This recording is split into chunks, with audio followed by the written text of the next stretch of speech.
Any rebroadcast, reproduction, or other use of this show without the express written consent of the Financial Guys, LLC is strictly prohibited. Securities offered through Peak Brokerage Services, member FINRA SIPC. Investment advisory services offered through Independent Solutions Wealth Management or Blackridge Asset Management. Financial Guys, Independent Solutions, and Blackridge Asset Management are not an affiliate of Peak Brokerage Services, Inc.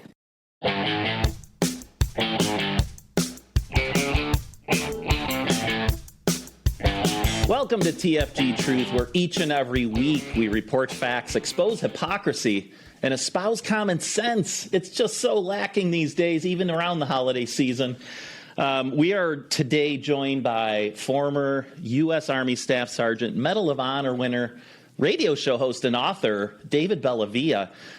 'Tis the season, folks, for gift giving. So if you can go out and find House to House, an epic memoir of war. He did not set me up to do this.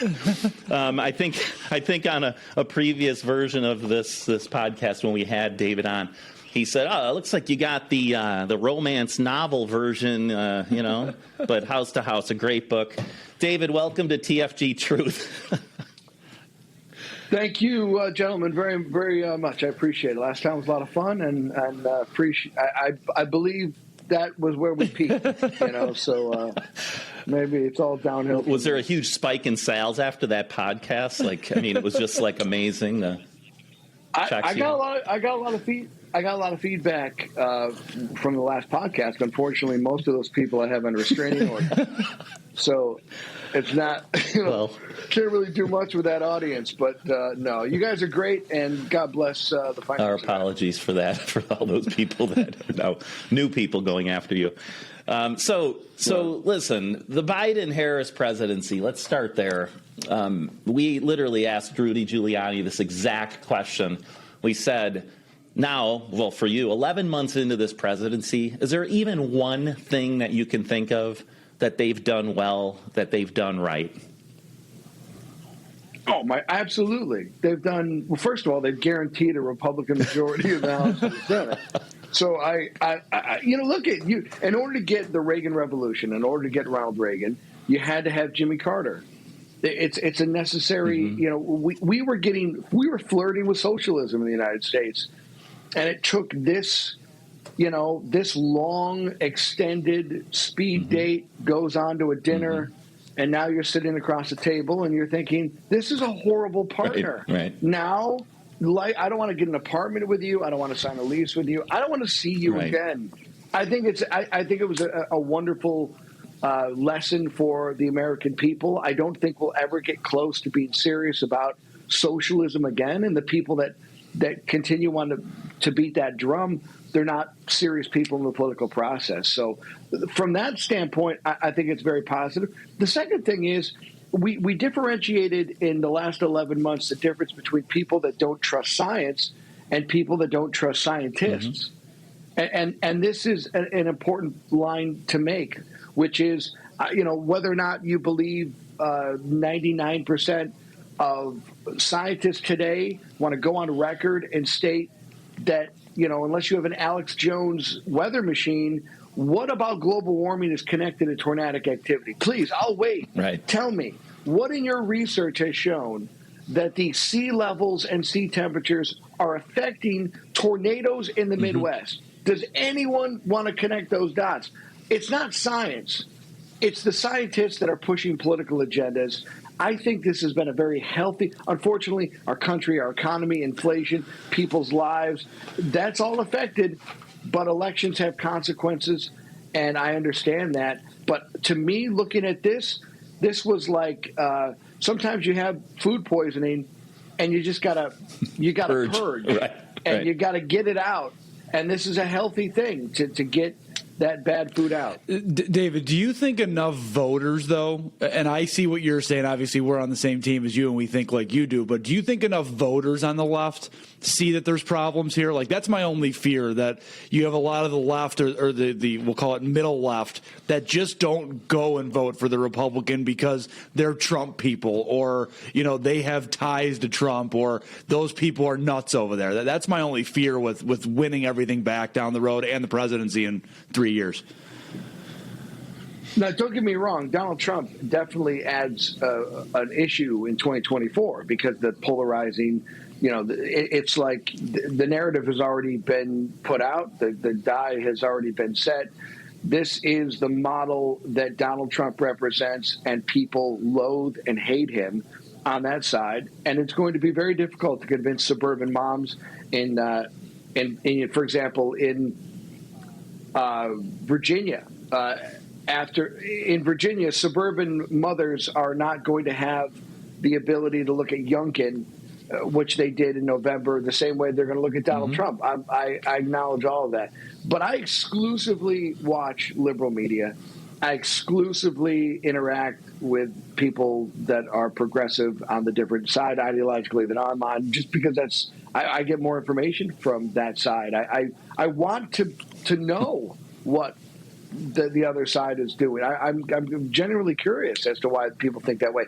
And what I'm seeing is a tremendous amount of insecurity and a tremendous amount of, we don't even know what the main issue is on the left right now. And that's very telling. Yeah. When you're all over the place on your, Rachel Maddow's talking points bounces from January 6th to the truth about oil export, or the idea that the pipelines had to be stopped because what we're doing in America is attempting to move oil out of America to be sold. Oh my God, that's a negative thing. It's crazy. They don't have any consistency, and that to me is the biggest Texas Hold'em tell. Yeah, is that they don't know where they're going. You've got to watch more Joy Reid, because you'll learn that everything centers around racism. If you just would watch more of her, you wouldn't be confused anymore, David. I got to tell you something. I break them into two different groups. I think that Rachel Maddow is an intellectual. I think she's very intelligent, and she writes her own stuff, and she's really good at what she does. Joy Reid, though, to be totally honest with you, she proves her own point every single day, and in her world, it does revolve around racism, and she's an example of that. I mean, if you're if no conversation can come out of your mouth, but to address the fact that I have a different skin color than you have, she needs Jesus. Right. I mean, there's a lot going on with that woman, and I just hope this Joy Reid is not the same Joy Reid that hijacked her blog 10 years ago when she made comments about homosexuals and their trajectory in a culture. Can gay people coexist with black people? Are they truly a minority? Do they deserve, civil rights?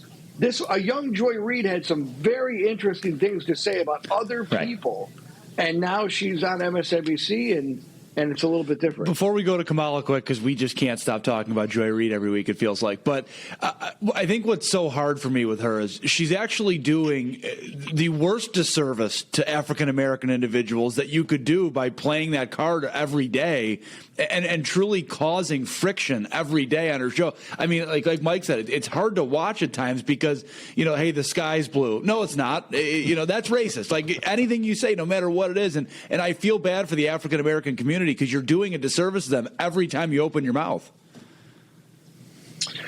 The other way to look at it, too, is that I don't believe that the African-American community even looks to them as leaders anyway.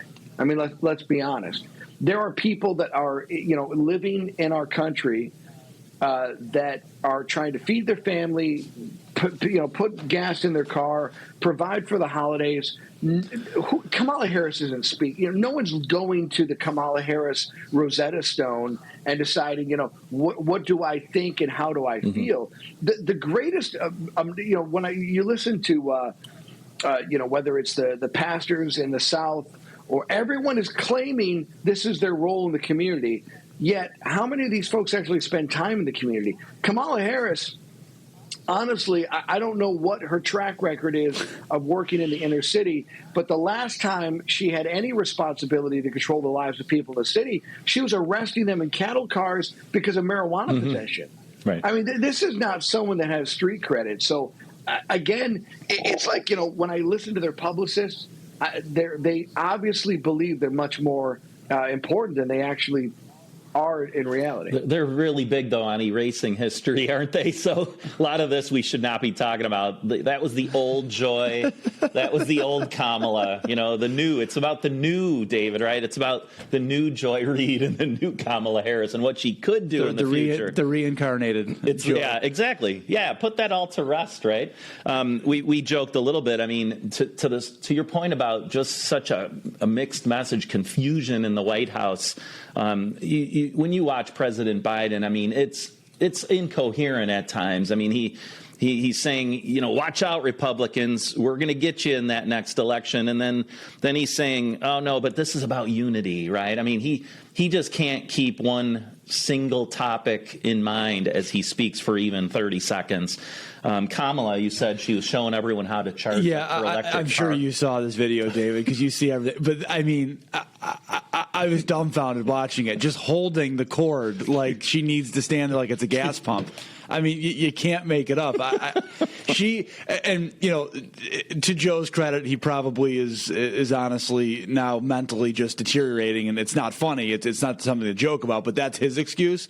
I don't know what her excuse is. Is she just unintelligent? Is she just way in over her head? And I'm not even talking about trying to charge something and stand there and hold the cord, but everything she says or does is just a dumpster fire, and I just don't know how. I mean, did the left know this completely before they put her there? You had to have known, right? Yeah, I mean, honestly, if I was just going to pick someone out of that sweepstakes for the primary, I mean, Amy Klobuchar is a very, for conservatives, her foreign policy is pretty stout. Amy Klobuchar is a senator that thinks on her feet. She has the Paul Wellstone, Minnesota track record of being a genuine bona fide progressive. Yet she's been able to handle committees in the Senate and really put John McCain, Lindsey Graham. I mean, some of the Amy Klobuchar highlights are classic, highlights of her going up against, kinetic war hawks and neocons and really humbling them. That was something that I thought, man, Klobuchar takes VP. This is serious. But you're hearing, Buttigieg and look, Kamala Harris didn't even do well in Iowa. Right. I mean, the idea that this is somehow the future of the party, everyone knows what's going on. We saw this exodus on her own staff, and then there's this conversation, this post that was put up by one of her few remaining employees. He's blinking Morse code like a POW, like, help me, get me out of here.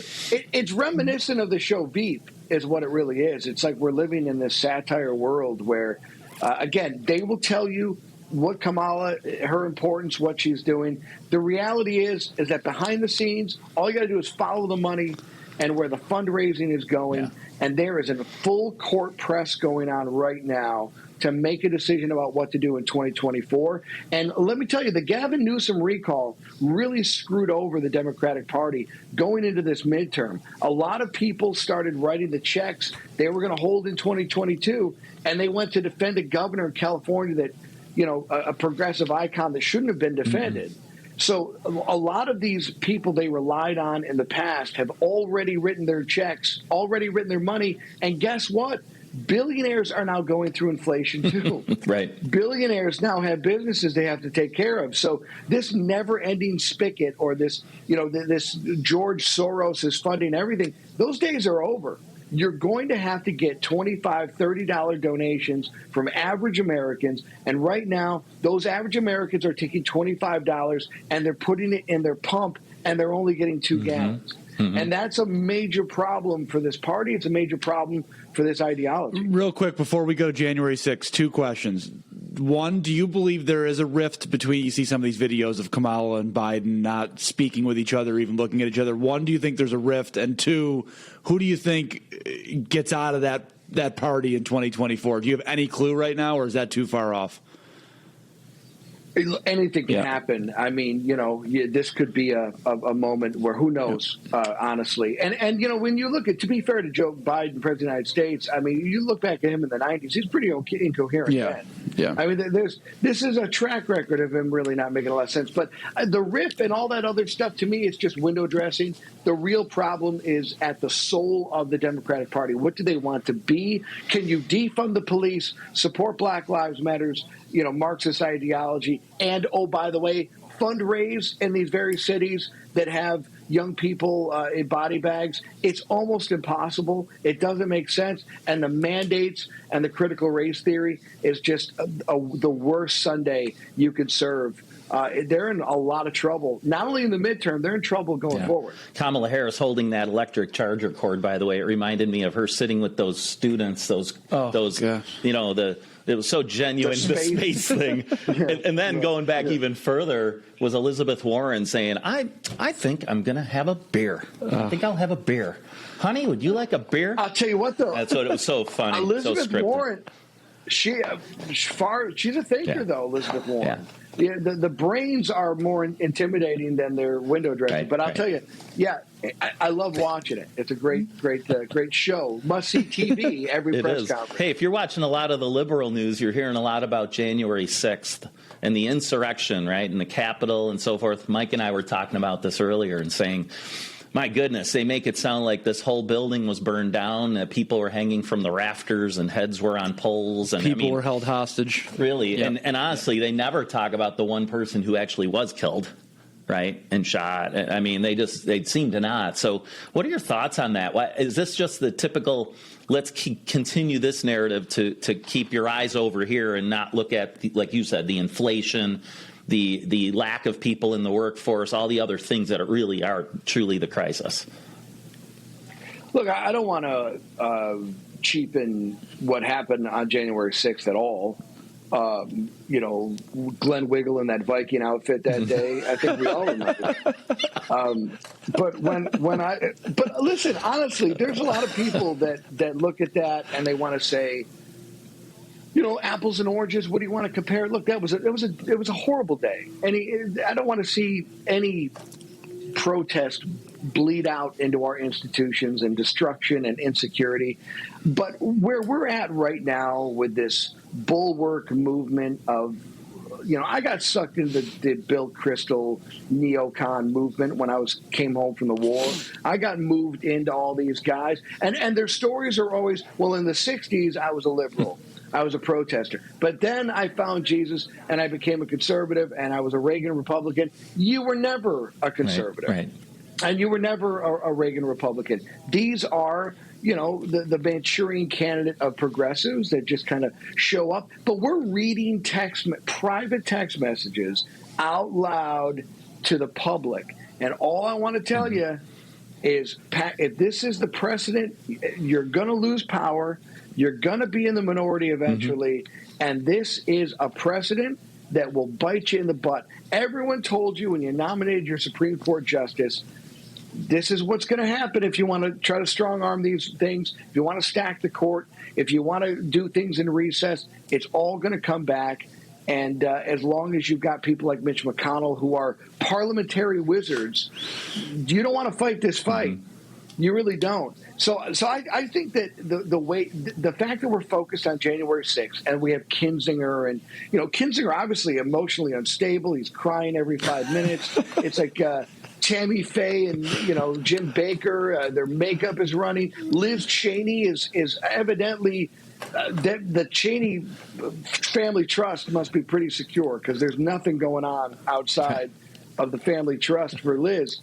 That's what they want to do. This is how they want to hang their hat. This is what they want their legacy to be. Again, the only damage you can do is the fact that we have the President of the United States on a videotape saying, please do this, don't do that. And what was the goal of January 6th? I mean, if you're going to say that it was to overthrow the government of the United States, I mean, let's do it in a courtroom. This is not a courtroom. This is public opinion. Right. But to me, it doesn't affect me. You can make the January 6th people the most hated people in the world. Here's the reality: your FBI has more unindicted co-conspirators involved in the kidnapping of Governor Gretchen Whitmer than actual people that allegedly wanted to kidnap Gretchen Whitmer. Right. This is a problem. When the FBI shows up and says, I have an idea, let's kidnap the governor of Michigan, and everyone says no, and you bring in more FBI people and say, that's a great idea, boys. Let's kidnap the governor. And still people say no. You can't go and arrest 3 people when there are 40 people in a meeting and 37 of them are in the FBI. Right. I mean, look, I've got major problems with the way the Department of Justice is conducting themselves, but I'm not offended when people attack January 6th. I'm not reflexively defensive of people that are living in mom and dad's basement, decide to take out their Dungeons and Dragon gear and go hang out at January 6th. I'd like to know where those white nationalists got their U-Haul truck the other day and went to the Lincoln Memorial. That doesn't seem like that was organic, spontaneous, or real. The folks that went outside the Yunkin rally with their white power salute, that wasn't organic or legitimate. Does anyone want to mention that the only hate crimes that are being displayed in the public square currently are from Bill Kristol, are from the Bulwark people, are from the Lincoln Project? This is where I'm seeing the open hatred and the white nationalist movement right now. It's being perpetrated in repertory theater by the Lincoln Project. Well, I think the 2 funny things for me, too, is those text messages that they got out and they let out. You would think those the way they had them out, like they would have put a Sean Hannity or a Laura Ingraham in a bad spot. And actually it made them look good, right? Like they said, no, this is bad. We don't want this, right? And I think that says it all, because people like you, people like us, we don't agree with that whole January 6th thing anyways, right? I don't believe in going and destroying property and breaking windows or going in places you shouldn't belong. It's just not how we operate, right? And most conservatives don't believe that. But what's frustrating to me is you have that instance, right, on January 6th, that's this insurrection, terrible day. And then on the left, you have 574 riots last summer. That is worse than that, right, because they're actually burning stuff down. They're actually breaking windows. They're actually harming people. And then that gets looked at like, that's a race-related issue, so we're not going to talk about that one. But January 6th, that's real big. That's the problem I have with it. It's the way it's looked at, so polar opposite. And that to me is just very unfair, because to be honest, they're the same activity. Whether it's a police station getting burned down or the Capitol building, it's still a big deal. I don't. There's nothing really that you put out there that I could disagree with. My only pushback would be, if there is any reason why someone would want to burn their city down, it would be African Americans in America living in the cities that they're living in. Lead paint initiatives 40 years after they were made illegal, the fact that billions of dollars have been allocated for these communities and haven't been spent. I mean, if David Duke was given, a license to do urban planning, he would come up with the social programs that are existing today. You're keeping African Americans dependent on the state. That's a knowing exercise in these cities. And so if I need a reason to break things and set fires, it's the policies in American cities right now that say there's no opportunity for you. If you screw up, we're going to put you in prison. And when you get out, we're going to continue to treat you as if you're a part of the nanny state, because you obviously can't exist on your own. That is actually the definition of racism, in my opinion. So I understand. I like this movement now where American cities are going through this gestation of saying no more. We're not going to take it. Burning property, killing people, shooting people, not the answer, of course. But I'm telling you, it's healthy for Americans to say we're pissed off, we're not going to take it anymore. January 6th, to me, there's a lot of questions I have as to how it happened, why it happened. But honestly, I don't really care about Sean Hannity or Laura Ingraham or what their text messages were. I care more about, energy costs, inflation, and the American people do too, and it's a huge distraction. But everything you put out there is spot on. And I think what's so hard too is knowing that like last summer was just so manufactured at times, right? Like they built that to where it was last summer, right? They showing these riots almost, not almost, people like Kamala Harris funding bail reform, or not bail reform, it's going to be bail, bonds or whatever. You had people like Joy Reid and people on TV saying you need to go burn stuff down, essentially. Like, that's what's so hard, too. It's all just so manufactured, right? And then on the January 6th one, it's like, oh, my God, look at these people. They're nut jobs. They're all, like you had people with, semi-automatic weapons just shooting through the Capitol building. Like, it didn't happen, right? And that's what's so hard. Yeah. This whole idea of the smash and grab robberies and so forth. I mean, hearing Nancy Pelosi, and I think this goes back to your point, David, this is maybe the best thing that can happen for conservatives and the conservative movement, having people like Nancy Pelosi go on the air and say, yeah, it's crazy. Like, I can't believe it. I don't know where this is coming from. Why is this happening? Like, I can't believe people in those communities are going to listen to her and say, that's a true leader. She's going to fix these robberies. She's going to keep us safer. I think it is just another sign that things are really deteriorating on the left. Let's go to the state level. By the way, Pelosi's new legislation, H.R. 215, is called the Spanx Bill. That's what she's working on right now. She has. She's listen. Here's my thing. Rather than say what's best for the conservative movement, it needs to come back to what's best for America. You got it. Yeah. And what's best for America right now are these policies that are crazy. Right. Catch and release, bail reform. It's got to change. No doubt. How many more examples do we need of that? I mean, how many more? Another. I really thought after Parkland, after the shooting where you had a kid that was literally on the radar of not only law enforcement but schools. Mm-hmm. This is a bad kid. What more can the school do? What more can law enforcement do? And they still get through the system. That would have been a clarion call. But again, the American people have had enough. Yeah. And I want these, even folks that disagree, Democrats have just as much as a right to live in peace and prosperity as anyone else.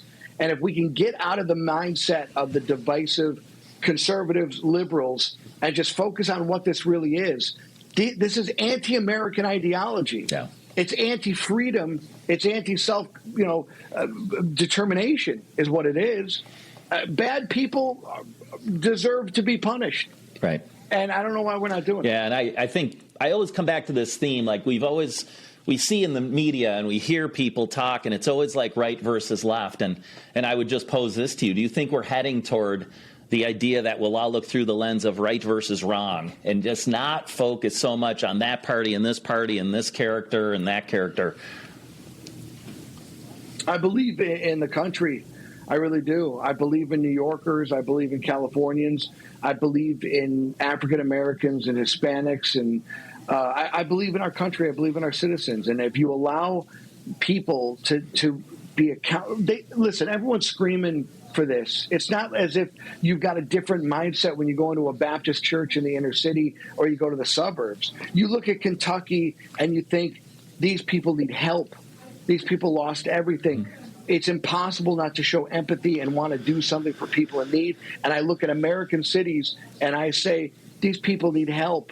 Crime, shooting, there's no accountability. Who amongst us doesn't want peace, prosperity, and security in the United States? It's an impossible issue to win on. What you're seeing, and Suffolk and Nassau County in New York State are perfect examples. Run on bail reform, see what happens. Let's jump into our fearless leader here quickly, Governor Hochul. Thank God for her. She is just going on and on, creating mandates, then coming out this week and saying, well, they're not really mandates. We just want you to follow them, essentially, saying that most counties, or not most, but some counties aren't going to be following her mask mandates. David, we asked this question to everybody, but when does it end with this virus? Because you got people talking about the vaccine, right? And then you have people like Biden saying that you can't transmit the virus with the vaccine, which we all know is not true.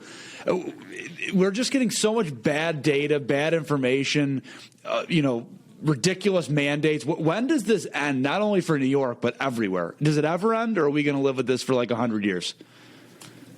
I mean, again, it's so confusing. We're almost led to believe that there's going to be a patient zero. That it's just COVID's going to be over one day. Like the war on terror ends with the last sniper that shoots a terrorist, and it's like no more. Kathy Hochul is a very dangerous woman. I'm telling you, this is a monster. This is a person who has been able to perpetuate the accidental politician everywhere she goes because of calamity. No one wanted her originally for the position. She ends up winning specially, whether it's a special election or the governor, has falls and clutches his temple like the movie Dave. I mean, everywhere she goes, she finds this Mr. Magoo sense of her political trajectory. And the issue is, in New York 27, this was an anti-abortion, pro-gun, moderate Democrat. You don't have a road to Damascus that changes your stance on abortion, guns, taxation, energy. That's a lobotomy. Yeah. I mean, there's a huge difference. You don't find Jesus and think, you know what, I'm a little nuanced on abortion. Maybe I'm not only nuanced on abortion, I'm for abortion after the third trimester. My friends, we have time warped into an entirely different person. Yeah. What happened to Kathy Hochul? Let's get Bill Hochul on this. We need to find out this is a very, I'm sorry, Andrew Cuomo, I knew what he wanted. He wanted chicks, fast cars, and Italian food. This is what he wanted. What does Kathy Hochul want? This is troubling. She wants to stay in that position.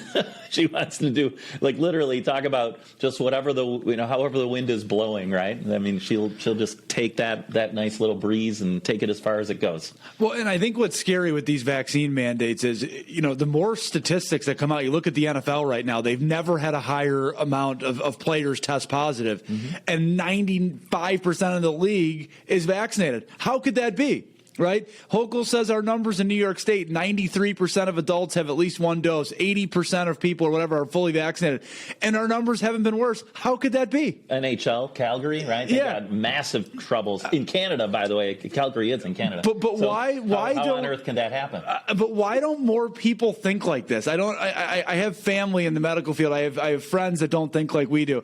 Am I losing it? Am I just getting a little COVID frenzy and I'm losing it? Or No. Understand, this is always have been about ego. It's always been about protecting your intellectual truth. And insecure people put their flag in the ground, and now their belief and their ability to say I'm right. This is how they're validated. And if I'm wrong about something, you correct me. I'm confident enough to be like, I was wrong. Let's move forward, right? This is not what we're dealing with. These are very emotionally stunted people who are validated by their expertise. And what they want more than anything is to prove that you are less intelligent than we are. You're not as evolved. And so if you're right about this, you might just be right about life. You might just be right about, man-made global warming. And, oh, my God, you might be right about the economy. You know what I'm saying? I lose all my credibility because I built my house on sand. And once that collapses, you got nothing left. I mean, everything is in COVID.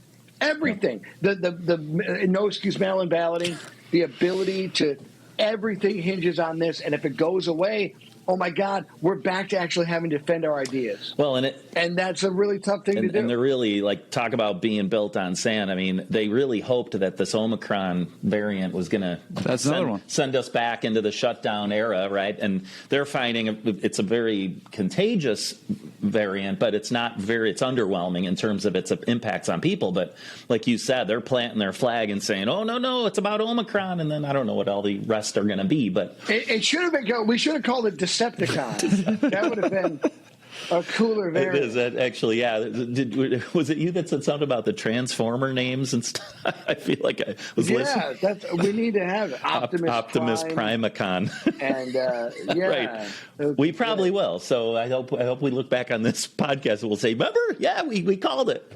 And David, one last thing with COVID I want to play. I know you've seen this because I know probably Lomas and Glenn sent it to you. But the video, it's the 15-second clip of Fauci in March of 2020. Right, talking about the how a vaccine could backfire on you, right, and how it's not necessarily this perfect science of vaccine. Just get it and it works itself out. So I'm just going to play this quick, and then we'll just discuss it for 1 minute.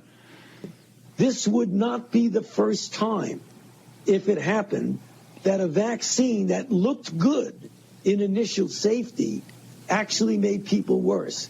There was the history of the respiratory syncytial virus vaccine in children, which paradoxically made the children worse. One of the HIV vaccines that we tested several years ago actually made individuals more likely to get infected. Well. Why won't he say that now? Well, listen, this is, look, I've got the seriousness of these folks that are making these coronavirus decisions. We just had a retirement from the guy running the National Institute of Health, and he pulls out a guitar. Right. This is crazy. I mean, but this is irrational behavior at an accounting firm. This is irrational behavior. Look, you want me to be serious with the CDC? You've got 25% of your workforce that's actually working in the building.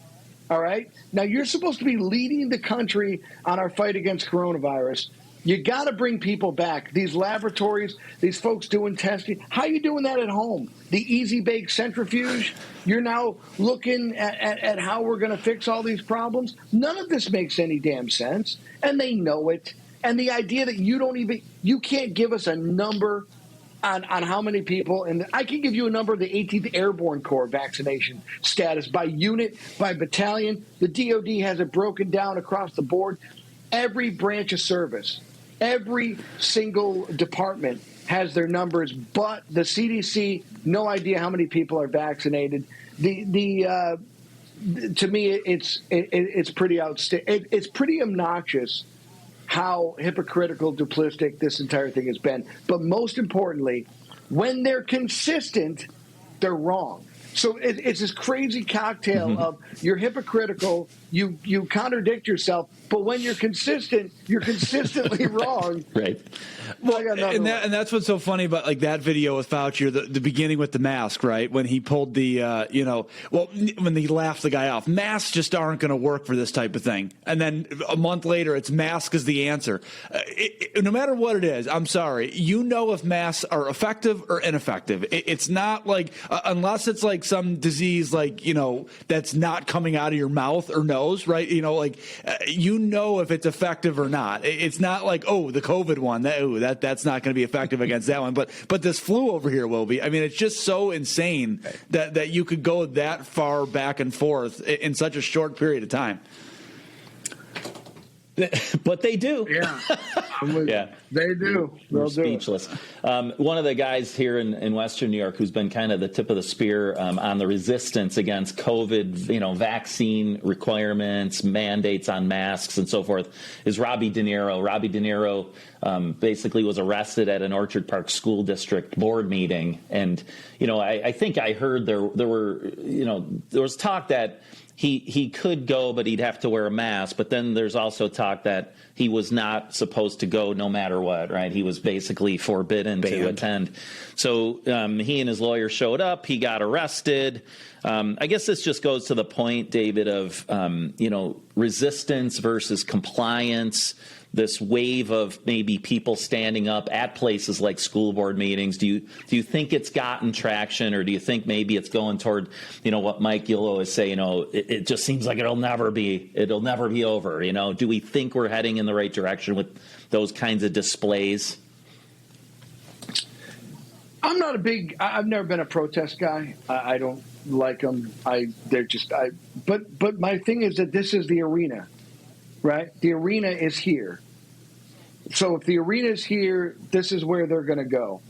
And I give a lot of respect for Robbie De Niro, always have. He's a combat vet. He's a guy that is loyal and he's consistent. I like Robbie. I always will. Robbie's the type of guy that no matter what the circumstances are, Robbie is a guy that says what's right, what's wrong, what are we going to do? If it's morally correct, if it's something that I believe in, not only am I going to join the fight, I'm going to be the first one to swing a shovel at your face. Now, that's what has kept America free since 1773. That's why we've had people in this country that have said, once he makes a decision, this is what he's all in. And I respect that. And I served with people like that. And I understand that. That being said, Robbie's not going to Amherst. Robbie's not going to Williamsville. He's not going to Rochester. Right. He's not a professional victim going around in a bus. This is where he lives. This is his business. Yeah. He's focused on Orchard Park. I think it's incredible leadership. At the same time, I understand the theater of being arrested and why that's effective. It's not my thing, but I respect the people that's their thing. I really do. I think, when we talk to Robbie, it's clearly about freedom. It's about liberty. It's about his family. It's about his own children, right? It really fundamentally is about the people he loves and the country he loves. I guess on a lighter note, we'll be wrapping this up. So just to give our audience a sense of you, David, it's the holiday season. First, are you an online shopper? Or you like to go out to these malls, these big box stores? The COVID spreader places. I used to love that. I used to love the environment of all of that. But now I am an online shopper only because of the schedule. On the road all the time doing whatever. And it's hard to get, quality anti-aircraft weapons at malls today. I find that that's the only place to do it is, from Columbia and through the internet. But come on, like duct tape and WD-40. I mean, that's clearly a stop. Look at you, little those are the anarchist cookbook. Look at you. What is going on there? Okay, last question. You've got 3 or 4 hours of free time. David is going to sit down and watch a nice Hallmark Channel Christmas-themed movie, or he's going to turn on the History Channel and watch a nice World War II documentary. What is he going to do? I'm a big documentary guy, but I have written my own Hallmark movie that I'm very proud of. Let's hear it. And it's called The Christmas Polyp. And it's basically, you find love in the craziest of places and over the holidays as well. But, the Christmas movies on Hallmark are just completely, like, what would you think? It's always the guy who works too hard and doesn't have time big city. to celebrate. Yep. And then he meets this beautiful woman who wears makeup at night, wakes up with the perfect hair. Right. No one has bad breath in this town. No. And yet there's a cottage industry of businesses no one's ever heard about at the financial guys, which is Christmas villages in the Northeast United States. Exactly. Let's invest millions of dollars into keeping Christmas year-round in Vermont. Right. I live for those movies because they're almost a suspension of disbelief on a more crazy scale than Joy. You got it. Well said. I think we're going to end it right there. That's perfect. Thank you, David Bellavia. We appreciate you tuning in, folks, to TFG Truth. I'm Mike Hayflick for Mike Speraza. Keep up the good fight, folks. Don't give up. Things will get better. They always do in America. I'm Mike Hayflick again. We'll be back next week.